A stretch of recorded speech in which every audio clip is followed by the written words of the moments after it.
Good afternoon, everyone. Welcome to our final Art in Focus of the spring 2026 semester.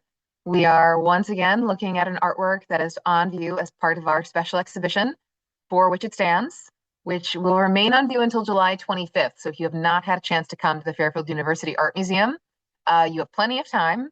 And for those of you who are unfamiliar, we are free and open to the public on the campus of Fairfield University. We are open Tuesday through Saturday from 11 a.m. to 4 p.m. and until 8 p.m. every Thursday, including in the summer. So we hope you'll be able to come take a look at this show, which we organized in conjunction with the commemoration of the 250th anniversary of the United States. So we had, in our last iteration of Art in Focus, we had looked at a print by Julie Meritou that is also on view in our Walsh Gallery because this exhibition spans both the Bellarmine Hall galleries and the Walsh Gallery. But today, for our very last Art in Focus, we are going to be swiveling the camera slightly, staying in the Walsh Gallery to look at Rosson Crow's painting that is back there in the back corner. And as you can immediately see, I'll go back to the scene where you can see Maria's dress. It is one of the most vibrantly colored things, aside from the textile sculpture that is in the center of the gallery. Rosson Crow's painting is one of the most eye-catching pieces, and it is purposefully placed on the back wall not only to sort of align with the Eric Fischl painting that's next to it, but also to sort of visually pull you into the gallery to the backspace. Here is a full screen image. We are looking at a painting titled Fragility, Pax Americana, pretty recent from 2023. And unusual media. They have acrylic, we have spray paint, photo transfer, and oil on canvas. I don't have a photograph that shows you an angle from the side in the gallery, but if you see, like many contemporary artworks, this is not exhibited in a frame, and around the edges of the canvas, you can absolutely see some of the spillover of the oil paint, of the spray paint is very visible around the sides of the canvas. So this painting has been a lot of fun to talk about through this semester. We've had K through 12 groups come through, lots of university classes that have come through, adult groups that have come through, because everyone wants to look at it and no one is sure what to say about it.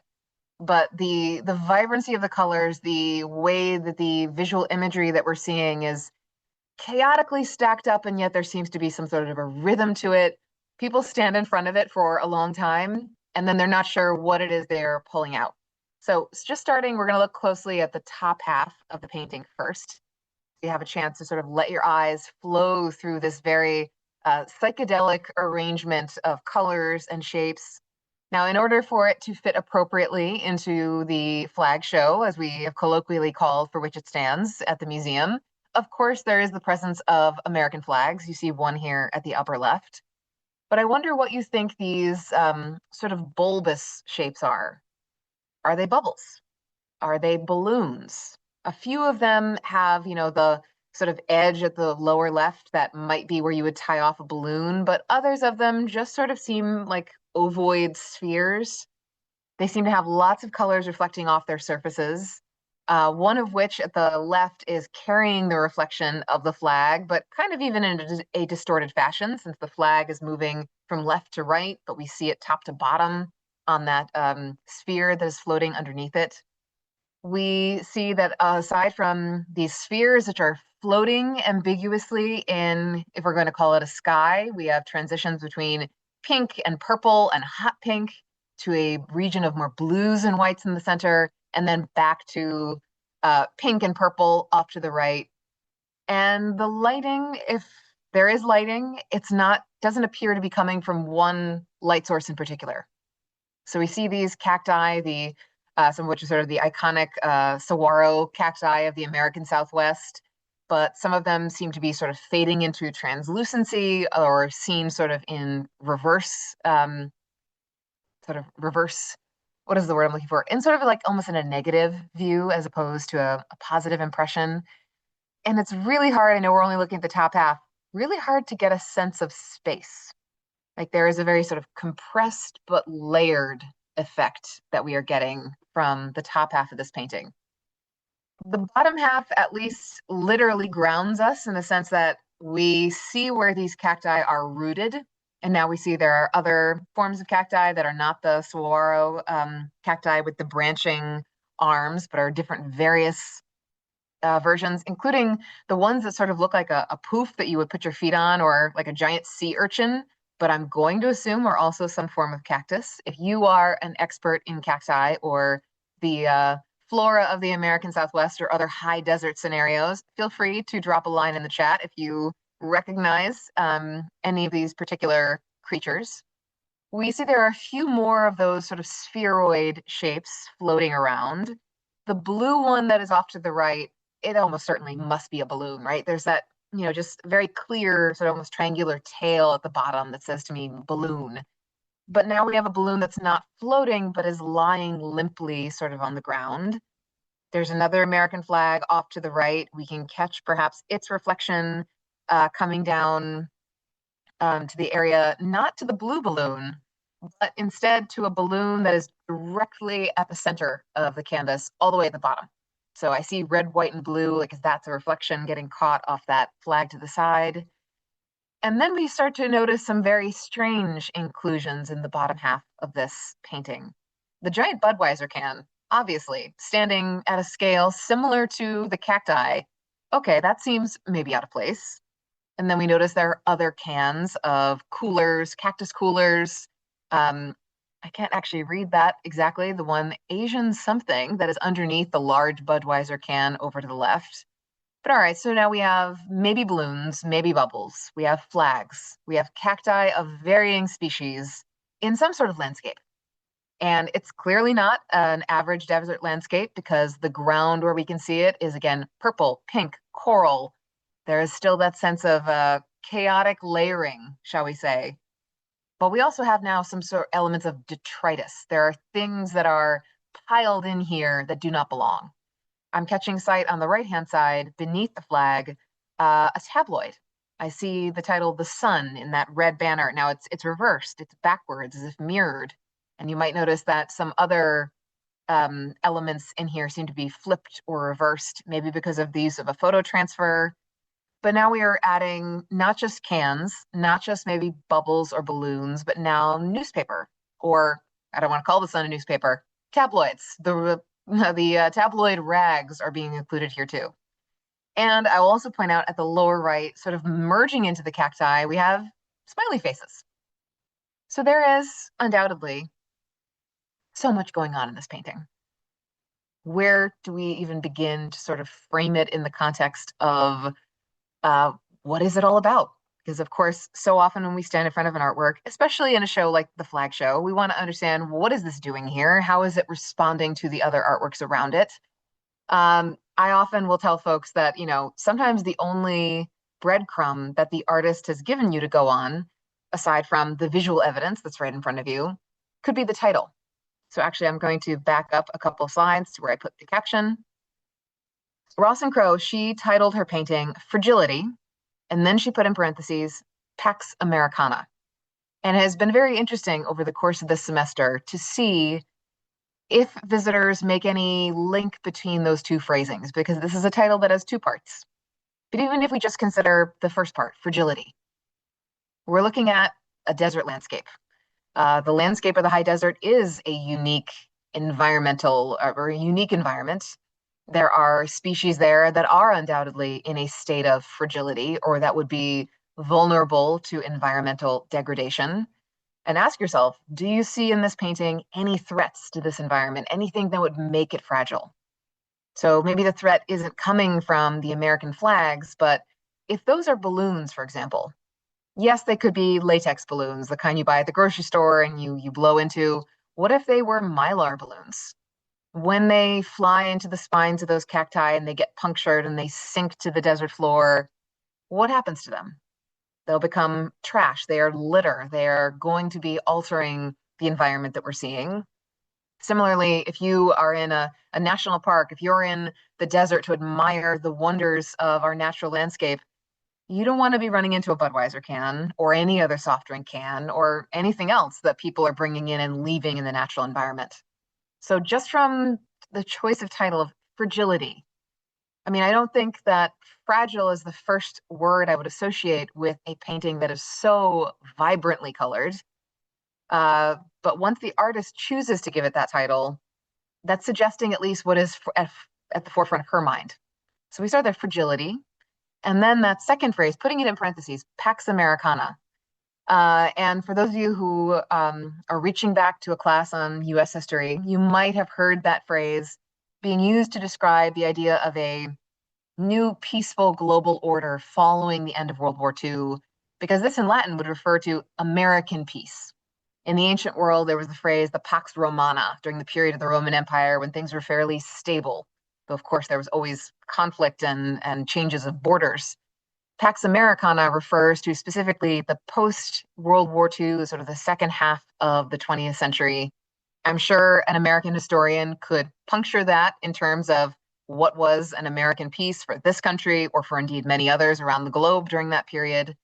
But when you put those two things together and you apply it to a painting that contains iconic flora of the American South, the American flag, an American soft drink company. Well, now Budweiser may well be one of those that is owned by a foreign beverage conglomerate. I don't actually know.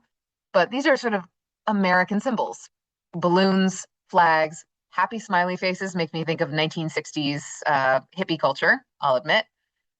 Putting these things together is like, what is it that Rosson Crow is suggesting is fragile? Is it the desert environment that we're seeing that's fragile? Is it that environment being sort of taken as a symbol of a larger American reality that is itself fragile or vulnerable to breakage and decay? And then if that's your message, why give it this overwhelmingly like vibrant set of colors? Why stack space up in this sort of this chaotic way? And I know that from something that the artist has said is that one thing she was thinking about, and the inclusion of the tabloid, The Sun, is perhaps a hint there, is a sense of our world coming at us so quickly, particularly in the media landscape, that we are just sort of being visually assaulted by the constant ever-changing news cycle. And I thought that was interesting because I'm not sure, even with the inclusion of The Sun, I don't think I would have really thought of this in terms of the media landscape, because I'm so focused in looking at it on the markers of physical landscape. But that is certainly a thread that you could follow in this. And I was just in the gallery the other day with a teacher from the prep school on campus who teaches a class on environmental justice. So her focus in looking at this was, thinking of this in terms of teaching her students about throwaway culture and all of these bits of aluminum cans and paper added into the desert environment, like what that suggests about our attitude toward our natural world, and also everything that is disposable to us. Our cans are disposable, our balloons are disposable, our forms of media like The Sun, very disposable. But she said that she saw on the blue balloon, the blue and white balloon underneath the Sun newspaper to the right, she thought that she could read a distorted help, HELP. And I looked at it and I'm looking at it again now and sort of I see where the L and the P could come. And I'm not quite sure if I'm actually seeing help or if it's just I'm finding a pattern where there is none. So you can feel free if you're watching this live to weigh in. Do you see that blue balloon carrying the word help? And then if it is carrying the word help, who is asking? Is it the balloon? Is it the desert? Is it the Pax Americana that her title suggests is in some way fragile? And, by the virtue of where things are placed in the gallery, I'm going to go back further again here to this corner. Rosson Crow's painting is directly adjacent to a work by the artist June Clark that is called Dirge. That is the one that looks like it's made of metal fragments in the shape of a flag immediately to the left.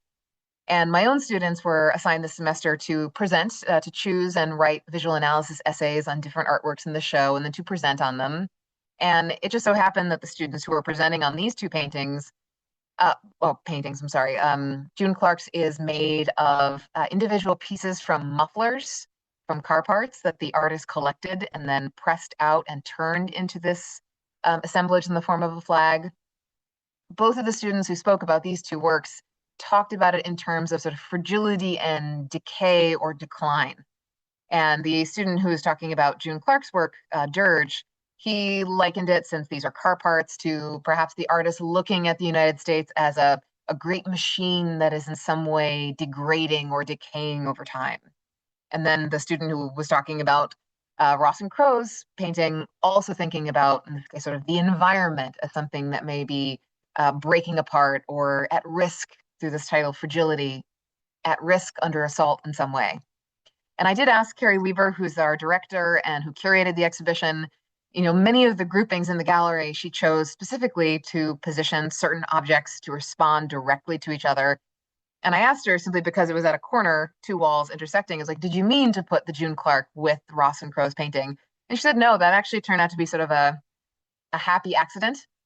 There were other reasons for those two works to be where they were, but it has turned out that they speak really powerfully to each other, even though, Rosson Crow's painting could not be more, psychedelic is the adjective that comes to mind every time I see it for the first time.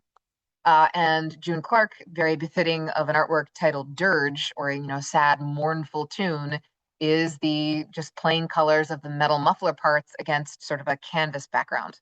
So they're very different, and yet you can find a thread between them in terms of what the artist might be thinking about. But we have really enjoyed having Rosson Crow's painting in the gallery so far. As I mentioned, this is something that sort of pulls you to the back wall as you enter. So I certainly hope that those of you who have not yet visited will have a chance before July 25th to pop in and take a look at it and the other works in the gallery. And of course, you can also visit our YouTube channel to catch up on past Art in Focus events and also to catch up on past lectures. And after this, you can look ahead. We have not yet revealed our full schedule for the fall, but you can keep an eye out for it in the next few weeks. We'll be revealing our program guide, our fall exhibitions. We'll have an exhibition on Egyptomania, the passion for all things ancient Egypt in the 19th century and beyond, and another exhibition of work by the photographer James Welling, who photographs ancient artworks and sites around the world and then paints on top of them to make them individual and three-dimensional objects. So we will look forward to welcoming you in fall 2026, whether in person to our programs or to a renewed virtual Art in Focus series. But I hope you take care, and I hope you can come to the museum before For Which It Stands closes this July. Take care, everybody.